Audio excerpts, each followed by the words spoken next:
Good evening, everyone. We'll try and do our best to, in the short time available, learn a little bit about the melacha of about the concepts of Shinui. Shinui is one of these terms that we sort of throw around a lot. If you do this b'Shinui, then it's not deraisa, it's drabanon. It's not chayev. Nonetheless, of course, drabanon is still also, but there are more leniencies with drabanon in cases of chayla and the like. We're not really focusing in this share on when can you do a shinoi and when can't you. For now, we're just focusing on the opposite side of shinoi, which is that it's not deraisa, and what are the parameters of a melacha being a deraisa, and what are the parameters of a melacha not being a deraisa. By way of background, this is part of the family of halachas, which are melachas machshaves. We've spoken before about the concept of melachas machshaves. I don't want to go into it in too much detail, or any detail really on this occasion, other than to say that melachas machshaves means lots of different things. It's not one halachic concept. There's perhaps 8 different halachic concepts which are learnt out from Melechas Machshavas.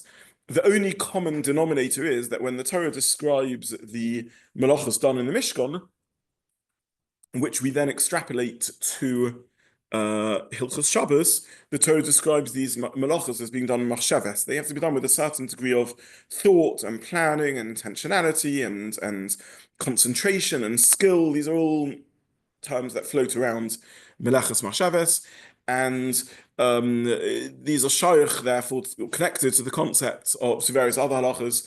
Because of Melachas Machshavas, it has to be perhaps Melachas Shetzricha L'Gufa, there has to be a certain intentionality around it, and a variety of halachas. They're not all the same. They shouldn't be connected in one's mind. But one of the halachas is that there's this unique halacha of Shinui that applies to Melachas Shabbos.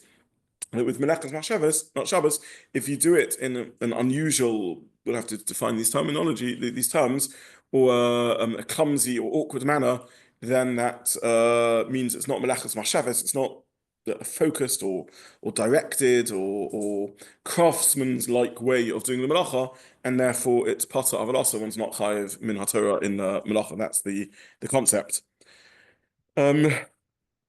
So the first thing we need to talk about, which I'm not going to go into too much detail, is there are a number of Maram Komis from which it's clear that even though our Gemara says, Bishloma Yumin Chayiv Mishum Derech Kesiva Bekach, Ela Smol Amai Ha'Ein Derech Kesiva Bekach. So the Gemara immediately says, well, the Mishnah says Hakoseh Shtei Ben B'Yimino Ben B'Smoiloi Yochayiv. We're not going to go into the rest of the Mishnah for now, but the Mishnah says Yochayiv for Ben B'Yimino Ben B'Smoiloi. Asks the Gemara, how can you be chayiv or small? Surely it's not the derech b'kach. We met this concept before in earlier sugyas. Where did we meet this? We met this in. I'm trying to remember that we had a Gemara earlier. The Gemara spoke about shota pisa, when you throw a pita, when you throw a you do toilesh by throwing a clod of earth. I think we had that on ayin hay on the base, maybe it was ayin daled on the base. The Gemara says that shota pisa, if you throw a lump at something.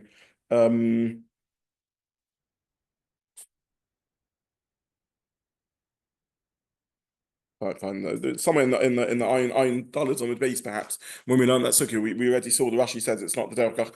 Either way, the Rishonim bring a number of Gemaras which seem to argue with this concept of Shinoi.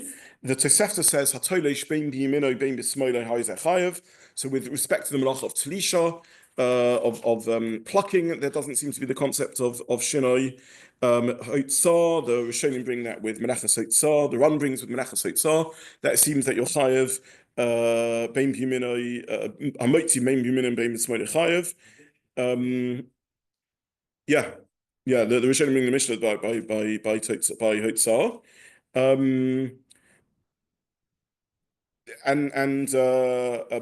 We'll see later a machlokas by Moichik. Either way, the Ran on our sugya addresses this issue, and the Ran says, "What about the mission of Hamotzi and Sadi Beis Hamotzi being Bimina being Mitzmodo?" And the Ran answers that Hotzah is Milsa to Shchicha he the small Kamoy Min Avaksivish Yimalocha Daka Lav Erich Aule Michtav Bismol. So the Ran says it's not. You have to you understand each melacha in the context. If it's a melacha which is a melacha daka, that where it makes sense to say that biyumina, yes, b'smoina not, then that would be called a shinoi. A melacha, which is not a melacha daka, like Kotzah, it shouldn't make a difference. And similarly, it seems with toilesh, that's what the Tosefta says. So there's a machlokas, considerable machlokas in the poskim. I don't want to go too much into detail in this. How far do we take this chiluk? Doesn't mean this is a unique halacha with ksiva, or does it mean that there's many other melachos which you have to work out? The run brings elsewhere. I can't remember if I printed this here. No, maybe I didn't bring this. There's a run that brings elsewhere legabe mila. So you would hope that the moil doesn't do mila with a shinoi or in a clumsy manner. So the Ram brings with melachas mila that mila is a melach on Shabbos, and the nidin of the Gemara is whether it's doiche Shabbos or not, so mila bismana. And the Ram discusses why didn't the Gemara suggest a solution of doing it with a shinoi? And he says you don't have to do it with the shinoi because it's doiche Shabbos, it pushes aside Shabbos, and that's it. But you see in the Ram that at least with melachas mila, that he does understand the concept of shinoi. Shinoi would make sense. Yeah, maybe under Shchita, yeah, Nitzilas Neshama. One of the explanations of what Melacha or Milo is Chovel, which is a told of Shchita, yeah. I'm showing talk about Fira Toifa as being maybe another example of a Melacha, which is a Melacha Daka. So this is a whole conversation. There is a Elia Rabba that is Masupik. I think I printed it. Yeah, the Elia Rabba, the Levush. That's Masupik about moichik, where the moichik is with is dafka biyumino or even bismoino, which is an interesting thing. There is a levush that's mechadesh. I printed this in the source sheet. That's mechadesh, kosev and moichik when you open and close a book. So and on the side of the book that creates and removes writing. So this is a big discussion whether that's called a melacha or not because it's temporary, it doesn't seem permanent, etc. But let's for a moment go with the levush. I printed the levush here. So the levush seems to think this is perhaps a deraisa, potentially a deraisa. So the Elia Rabba discusses also whether opening and closing the book with a shinoi would help or not. So this is another level. So again, stage one, which is the run and the Tosefta and the Mishnah of Hotzah and the Tosefta legabi toilesh and so on, is discussing which melachas it applies to. It's the concept of shinoi only applies to a melacha daka, not to a melacha which isn't a refined and sensitive melacha. We now have another question. Even when you're in the realm of melacha daka, does that only mean when you're doing the melacha in a dakistic way, or does it even mean when you're doing the melacha in a non-daka way? And it's very interesting because the opening and closing of the book doesn't seem to be a daka way of writing and erasing, and yet the Elia Rabba seems to be open to the possibility that if you open the book or close the book with a shinoi, that should putter you from the melacha. Why? Because kosev is a melacha daka, even though I'm doing it in a non-daka way. Very interesting extrapolation.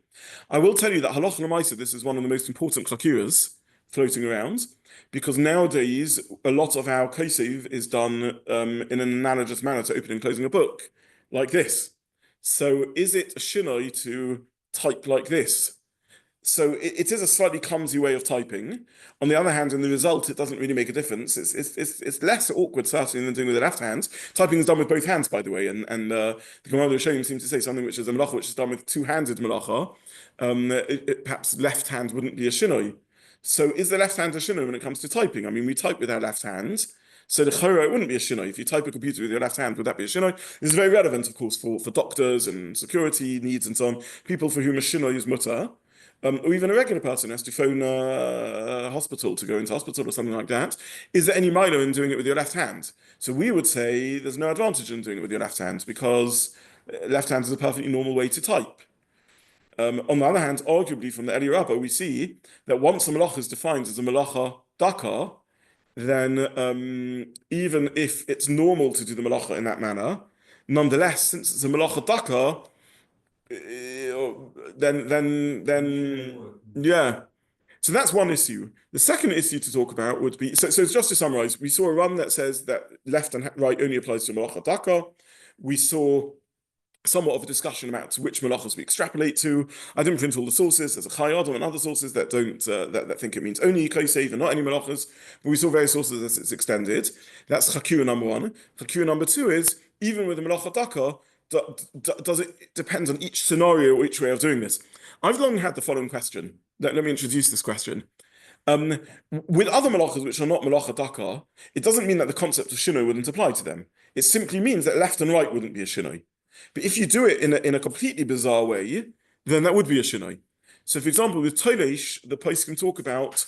Well, first of all, even with Tolesh, we have this Gemara in. I really should find this Gemara in Irons, where it's very clear that the concept of shinui does apply with Tolesh. Even though the Tosefta says clearly that Yamin and Smoil is not a shinui with Tolesh, but nonetheless, if you do it in a completely unusual manner, then it would apply. Well, Kotza it would be, not a Tolesh and Kotza.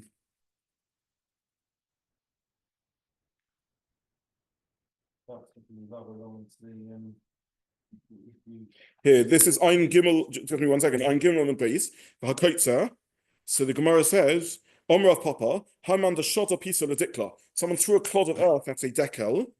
The Atatam Echayv Shtaim, Achim Mishim Toyus, Achim Mishim Farik.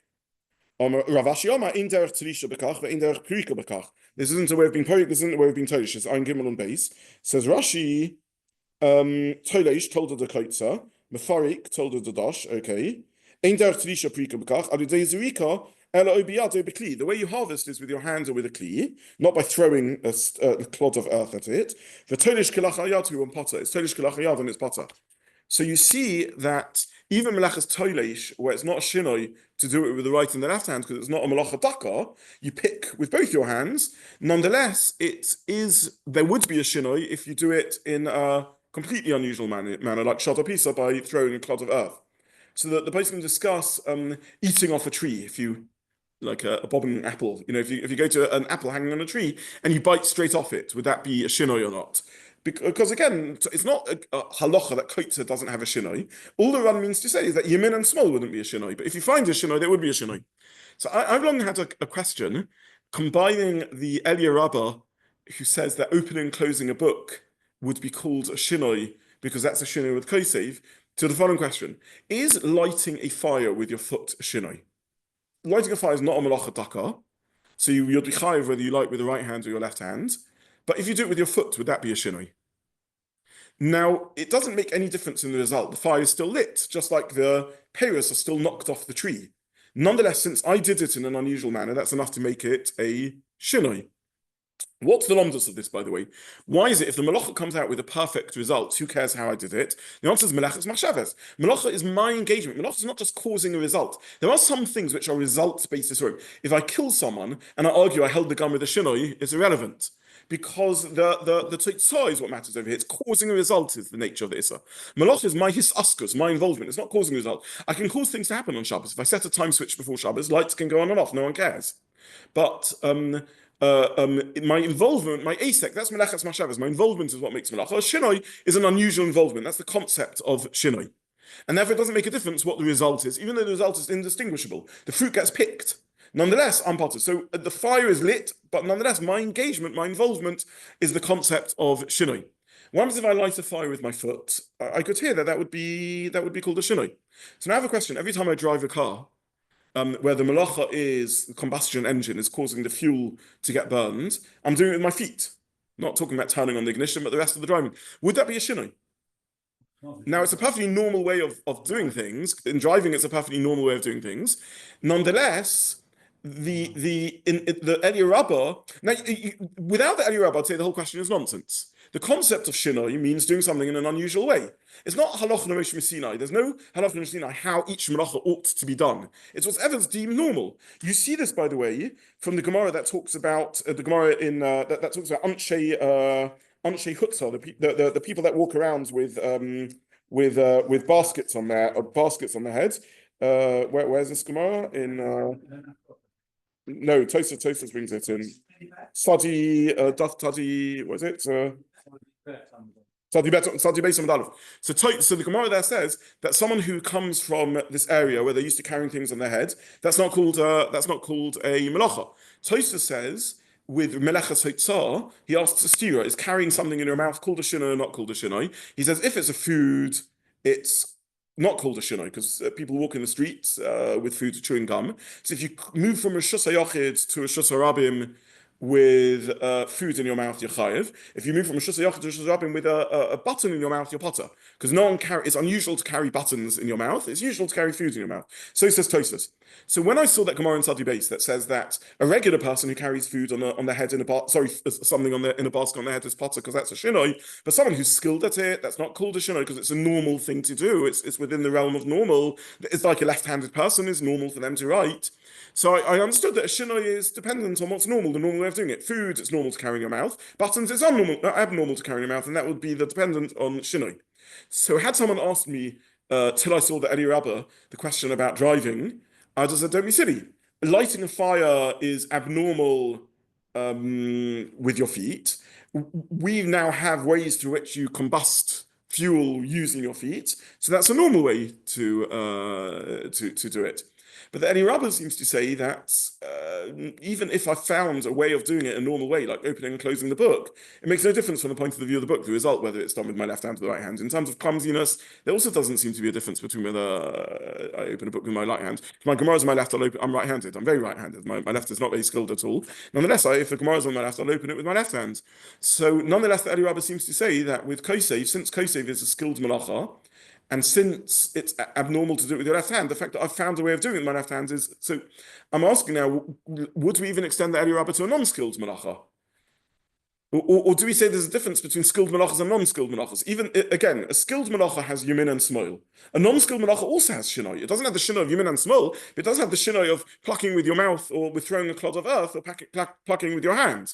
So lighting a fire, l'chorah has a chiluk between... Yamin and it doesn't have a chiluk between Yamin and small, but it has a chiluk between your hands and not your hands. So the Eli Rabbah says that with respect to writing, since it's a skilled melacha, there's a difference in writing in the left hand. That would even apply to a scenario which doesn't include skill, like opening and closing the book. I don't know. I'm wondering about combustion. So that's another category of melacha. Then there's a third category of melacha, which is melachas where it is about my involvement. It's always my involvement because that's what melacha is.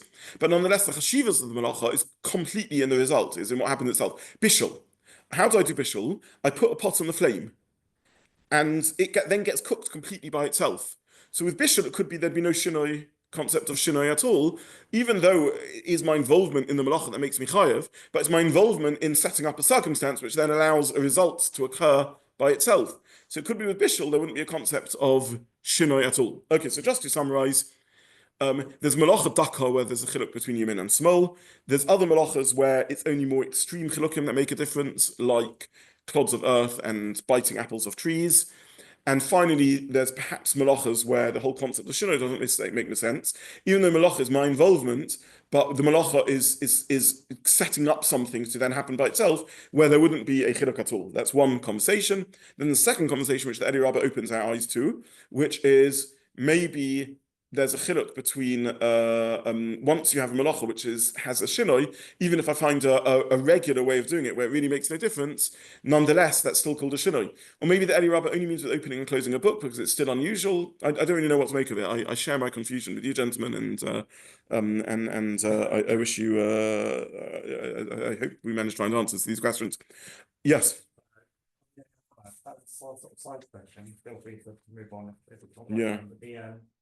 On your theory last time about Mechika and it getting rid of a mistake as opposed to those two ways that we just said before of the Twitter or the communication, I didn't understand how it would make the relevant this statement but where's the mistake? It's very unclear because we've got the same question in the bush. Where's the writing at all? So writing has been created. In Mechika, I'm fixing the writing. I don't want the writing there because I want the book open, and that's called enough. Moichik's not often where there's a mistake, by the way. It's even if there's even if you don't want it there. For example, you've got a star. The star was accurate. There's no fixing. Correct. I don't know. No. By the way, I will tell you, the lavush is part of the same family as eating biscuits, which we also left unresolved. Right, when you have writing on book, it's all the same chiddush, all part of the same chiddush. So yeah. I don't know, but he does say karavani. Yeah, he does say karavani. I don't know. Okay, the next point I want to mention is that the Gemara says that the Gemara had a havamina that an itur yad should be potter. Sorry, wrong. The Gemara had a havamina that the Gemara had a havamina that an itur yad, someone who's a left-handed person, that you should be chayev, that you should be potter.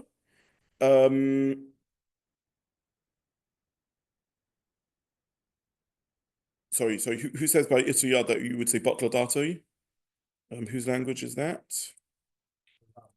The Ram. Sorry, not the Gemara, the Ram. The Ram says the havamina of Gemara, Rabbi Yirmiyah, but itur yad shonu, and itur yad is chayev for his left hand. Asks the Ram, it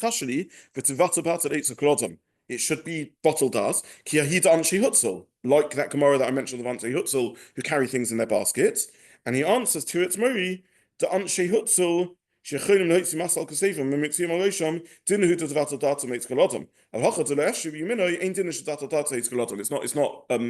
not bittul das. So very, very interesting. The Ran had a havamina that even though for a lefty this is a completely normal way to do it, nonetheless there should be bittul das. What does it mean, bittul das? Bittul das would mean that it's fundamentally an unusual thing to do.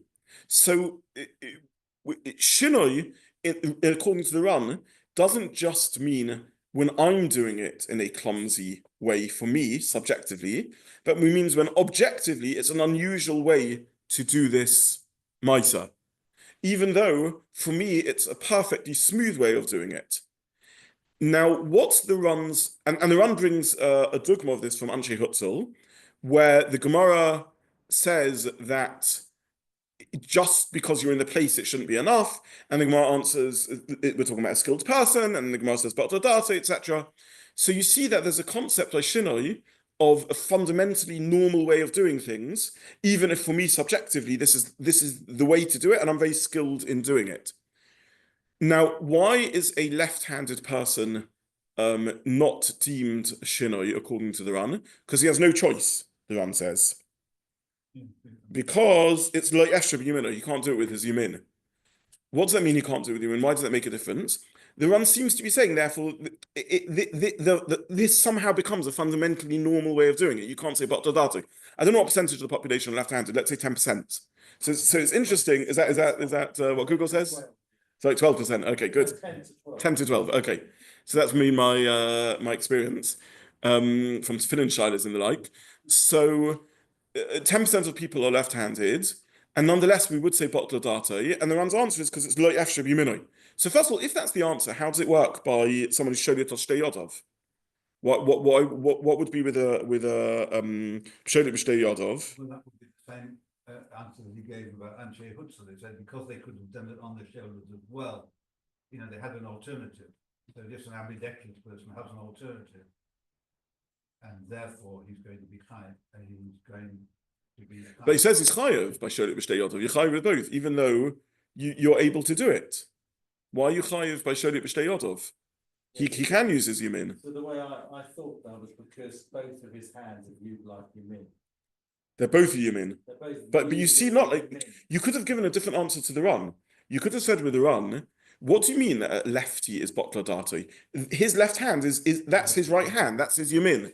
The lomdus of small means use your skilled hand. For 90% of people, the skilled hand is the right. For 10% of people, the skilled hand is the left. The Ran doesn't answer that. He says it's because he can't use his yamin. So what exactly is the story of the Ran?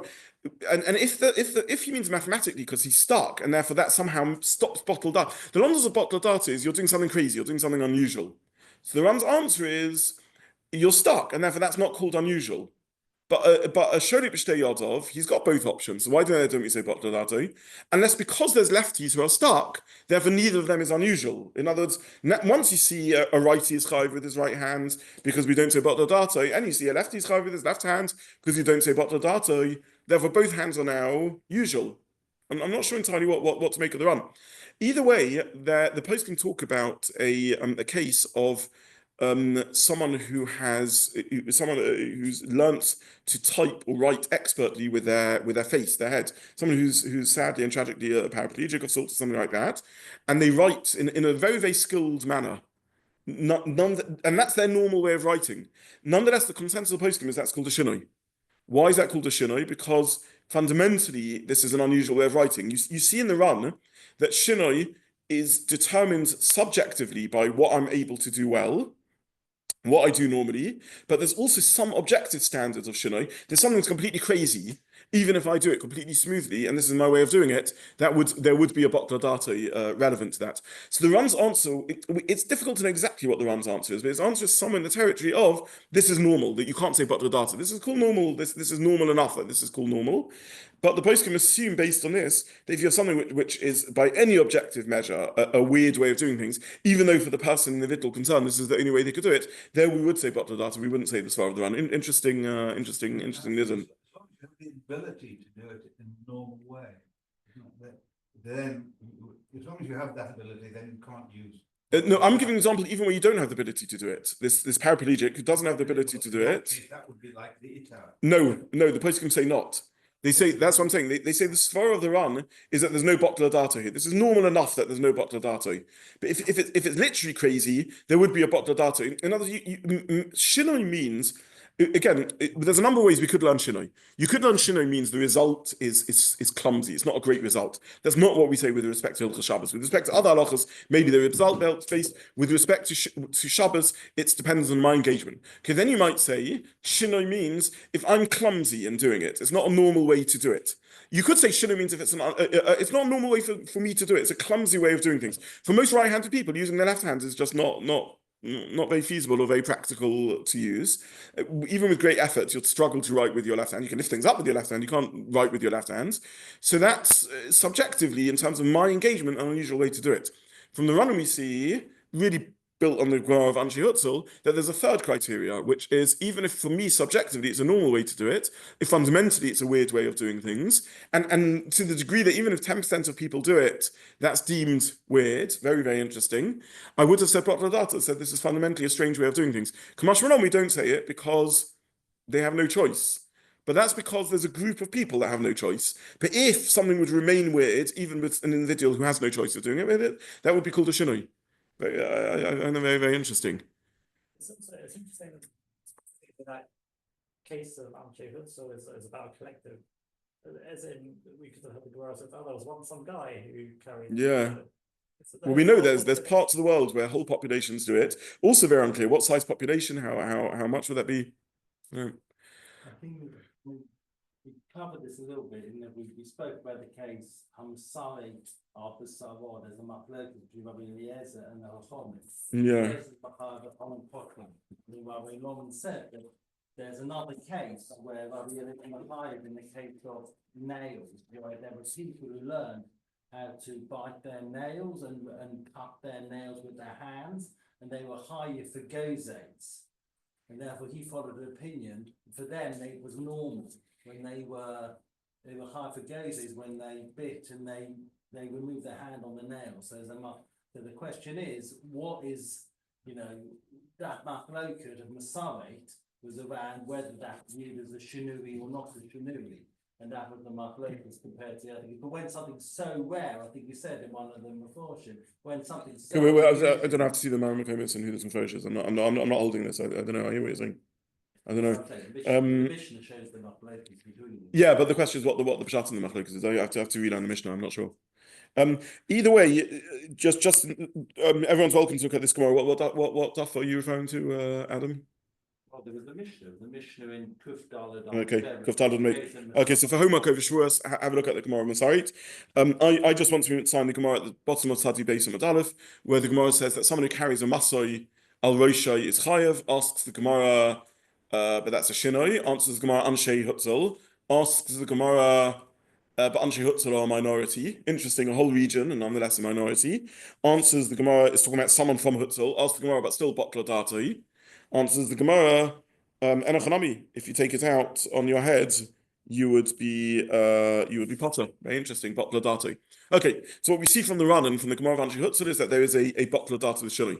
I want to mention one final point, just because after Shiur we're moving on to another sukkah. It's again a little bit of homework for people to see. The first part of the Mishnah brings, or the other part of the Mishnah that we're not focusing on, brings that Rabbi Yossi says that you're chayiv mishum roshim. So what's the machlokus between Rabbi Yossi and the Tanna Kama? We're not learning Menachos Kotev here that you did with Rabbi Lawrence. All I want to do is summarize the machlokus. There is a Rashi that says that the Chachomim hold that you are chayiv for writing with letters. That's how in the Mishkan they marked the pillars. They did it with letters. Rabbi Yossi holds no. In the Mishnah they use symbols. They just put marks, and they're chayiv for making a mark. And the Chomim say no, you're not chayiv for making a mark. You're only chayiv for a letter. If you just make a mark, according to the Chomim, it's mutter min haTorah, pata avalosa. It's asa but not chayiv. Okay, so that's how Rashi learns. That Roshem is the machlokus of Rabbi Yossi and the Tanna Kama is a complete extreme machlokus. Rabbi Yossi holds symbols that aren't letters, markings, that aren't letters are pata, and the chayiv and the Chomim say pata. The Rambam in Perish Mishnayos here on this Mishnah says that the machlokus is that according to Rabbi Yossi, Roshem is its own Av. Whether he means it's a 40th Av or a co-Av with Kosev, we don't know. And according to the Chachomim, Kosev is the Av.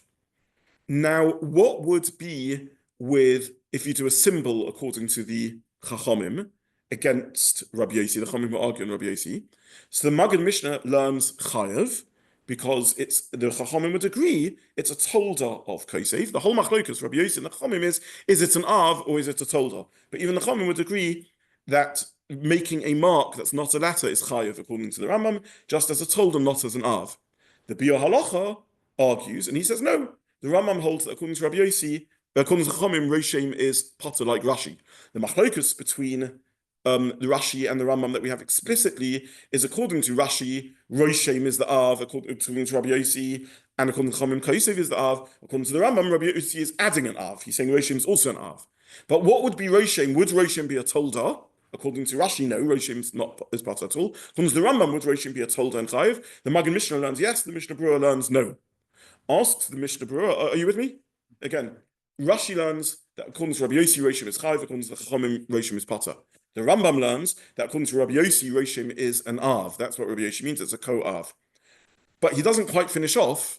What would Roshem be according to the Chachamim? Would the Chachamim agree Pata, or would the Chachamim say it's a Tolda? Asks the Melacha, in our Gemara, it's clear that the Chachamim must hold that Roshem is Pata L'Gabri, because the Gemara says that it's Taila on Rabbi Yossi whether you are chayev for a Shinui with Roshem or not. How does that make sense? Kosev with Smoilo is Potter, but Roshem, just making a mark, you can do with Smoilo, and therefore you would be chayev. According to the Rambam, that Roshem is a Tolda, why wouldn't you be chayev for Roshem with the Sunan, according to the Chachamim also? So again, the Maggid Mishnah learns in the Chachamim that the Chachamim agree that Roshem is also a chayev min haTorah on Shabbos. It's a Tolda, not an Av. Asks the Halacha, our Gemara says that you're only chayiv on Roshem with the Shinui, with the Smoinoi, according to Rabbi Yossi, because Rabbi Yossi holds of Roshem, but the Chachamim don't hold of Roshem. So according to the Gemara says clearly that according to the Chachamim, you would be potter if you did Roshem with the Shinui. The answer is the same Eli Rabbah. If Roshem is a Tolda of Kosev, then it would have the same rules as Kosev. And according to the Rambam, even though Roshem can be done perfectly well with your left hand, according to, however, since according to the Chomim, it's a Tolda of Kosev, it would have the same limitations of Kosev, and therefore would be potter with your left hand. Have I confused everyone? Is this? I'm trying to rush in one share, maybe something which in hindsight I should have done with two shirim. Just to summarize, according to Rashi, our Gemara is very easy reading. The Gemara says that Chachamim hold Kosev, therefore besmol your potter. Rabbi Yossi holds Roshem, and therefore besmol you are chayev. But the Chachamim potter, because there's no such thing as Roshem. According to one understanding of the Rambam, even the Chachamim agree with the Melacha of Roshem. They just say it's a Tolda. In which case, if it's its own Tolda, why should you not be chayev with the left hand? What's the Gemara saying? Answer: if we understand that the Melacha of Kosev is the Melacha Daka, and therefore you're potter with your left hand, and we extend it even to a way when you're doing it where it doesn't make a difference whether you're doing it with the left hand or right hand, we can suggest that according to the Rambam, Roshem done with your left hand would be potter, even though with respect to Roshem it makes no difference whether you do it with your left hand or your right hand, it's just a mark. Nonetheless, the Melacha of Kotev and all it's told us have to be done right-handed, not left-handed. Very interesting Kiddush. This quite about from the Rambam. It says we wouldn't take that halacha across the top. Yeah, but this halach of Shinui, we do. Very interesting. Yeah, it's a fair comment. Yeah, yep. It can't be Rabbi Yossi. You can't hold by Kula Rabbi Yossi. Because you said the Chachamim is the first bit of the Mishnah. No. I'm not rewriting the Gemara. I'm just saying that when the Gemara assumes that it wouldn't make sense according the Gemara says that the Chachamim don't have a Roshim that would be chayav with a small. According to the Rambam, they do have a Roshim that's chayav with a small because Roshim is a Toldot. So why shouldn't it be chayav with a small? The answer is maybe that the Rambam were told that the Toldot keeps the Shinui. I don't know. Very interesting point. The final point I want to make is just the Rabbeinu Chananel, which I added later onto the source sheets, which is according to the Rambam that Rabbi Yossi, according to Rashi, Rabbi Yossi just holds of Roshim. According to the Rambam, Rabbi Yossi holds of Kosev and Roshim. So how do we know when I write something? Am I with my left hand? Am I potter because it's kosev with the shinoi, or am I chayiv because it's also a mark, and therefore I should be chayiv with roshem with my left hand? Again, I write AB. Now AB is two things. It's two letters, and it's also two marks. As a letter, it's a shinoi because it's done with my left hand. As a mark, it's not a shinoi because marks can be done even with left hands. So you could have answered, if you do a mark that's unskilled, you're chayiv according to Rabbi Yossi. If you do a mark that's skilled, you're doing it in an awkward manner, and therefore you're potter with the shinoi. Rabbeinu Chananel doesn't answer like that. He says it depends on your intention. I put the Rabbeinu Chananel on the source sheet. He says if I write the letters AB, if I intended to do it as kosev, I'd be potter because I did it with the shinoi. If I intended to do it as roshem, I'd be chayiv because it's not done with the shinoi. All very, very interesting. Okay, I hope I haven't lost everyone in all of this. Plenty of work to do over Shavuos. Adam's added another Marimakam in Daf Kuf. The Mishnah. Okay, some more homework for us to do. I wish everyone a wonderful Yom Tov of Kabbalah Satorah, and with Hashem, maybe I'll have to do a Chazorah after Yom Tov of this because we rushed a little bit, but I hope it's clear. Yeah. Cheers.